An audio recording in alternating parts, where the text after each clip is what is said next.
আফগানিস্তানের বিপক্ষেও নেই লিটন, অধিনায়ক জাকের আলী ওয়ানিক, দলে ফিরছেন সৌম্য সরকার। এশিয়া কাপে পা চোটের কারণে আফগানিস্তান সিরিজ থেকে ছিটকে পড়লেন বাংলাদেশ টি-20 দলের অধিনায়ক লিটন কুমার দাস। তার পরিবর্তে 3 ম্যাচের টি-20 সিরিজে দলকে নেতৃত্ব দেবেন জাকের আলী ওয়ানিক। আফগানিস্তানের বিপক্ষে 3 ম্যাচের টি-20 সিরিজের জন্য 15 সদস্যের দল ঘোষণা করেছে Bangladesh cricket board BCB.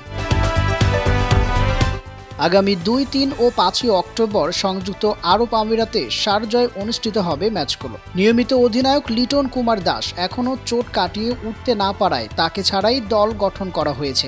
Asia কাপে চোট পাওয়া লিটন আবারও মাঠের বাইরে থাকছেন। লিটনের ইনজুরি নিয়ে জাতীয় দলের ফিজিও বাজেদুল ইসলাম খান বলেন, লিটন এশিয়া কাপে শেষ 2 ম্যাচে খেলতে পারেনি। তার বাঁ পাশের অ্যাবডোমিনাল মাংসপেশিতে গ্রেট অন ট্রেইনার হয়ে ধরা পড়ে তিনি পুনর্বাসন প্রক্রিয়ার মধ্যে আছেন এবং আফগানিস্তান সিরিজে থাকতে পারছেন না। চিকিৎসকরা তার উন্নতি নিয়মিত পর্যবেক্ষণ করবেন।